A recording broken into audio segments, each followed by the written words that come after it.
अनुज के नाम सुनते ही आपके चेहरा के रंग कावर उड़ जाते। पता नहीं मोर बेटी नैना ऊपर का जादू करे, ओकर आवाज सुन के ओकर पाछू पाछू भागते बा।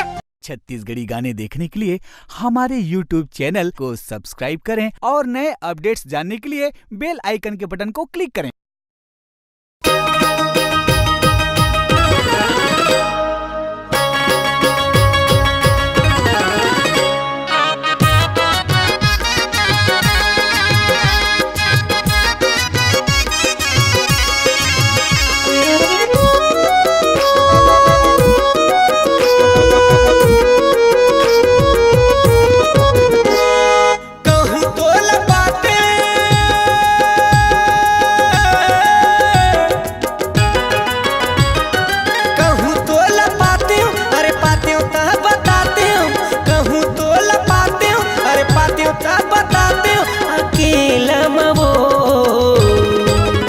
कैसे लाइन मारत रहे पान ठेला मऊ, कैसे लाइन मारत रहे पान ठेला मऊ।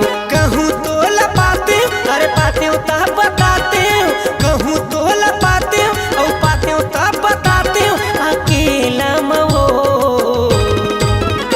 कैसे हंस के गोठियाए पान ठेला मऊ, कैसे हंस के गोठियाए पान ठेला मऊ।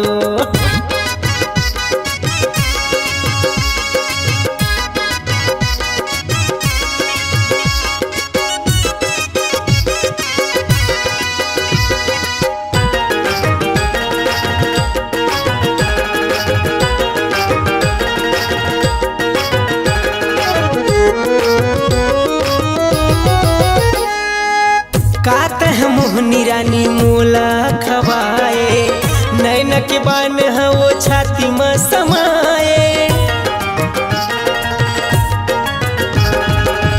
काता है मोहनी रानी मोला खवाए, नैन के बान है वो छाती में समाए, नैन के बान है वो छाती में समाए। कहूँ तो लपाते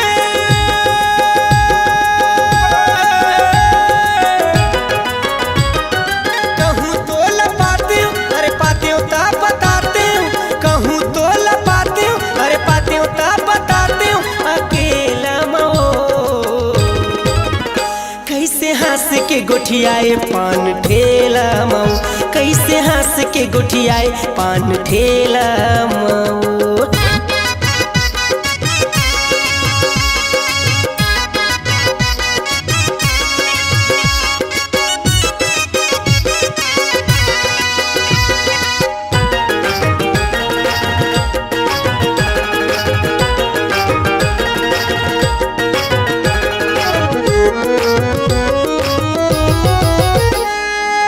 मनमा सोचत रथों करहूँ कई के बात वो, हाय रे करे जा होवे नहीं मुलाकात वो।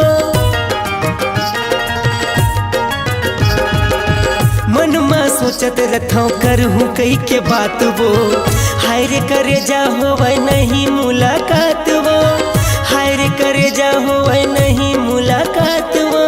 कहूँ तो लपाते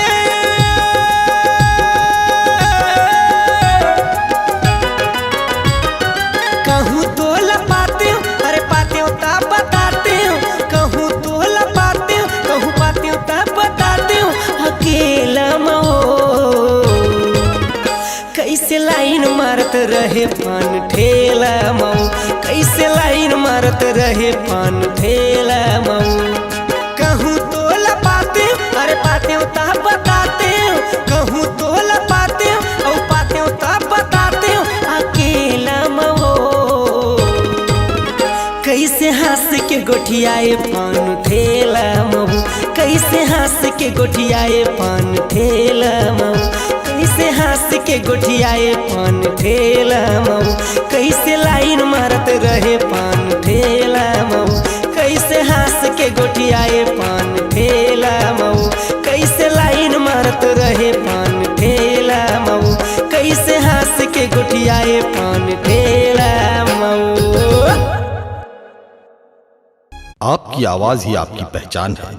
यदि आप अपनी आवाज को एक नया आयाम देना चाहते हैं तो चले आइए मल्टी ट्रैक डिजिटल रिकॉर्डिंग के लिए AVM audio video studio, Khamtarai, Raipur. Mobile number 9301523929 और 7869646201। यदि आप नए एवं पुराने गीत सुनना चाहते हैं तो avmgana.com में जाकर गाना फ्री डाउनलोड करें और YouTube चैनल में AVM गाना और KK कैसेट्स को सब्सक्राइब करें।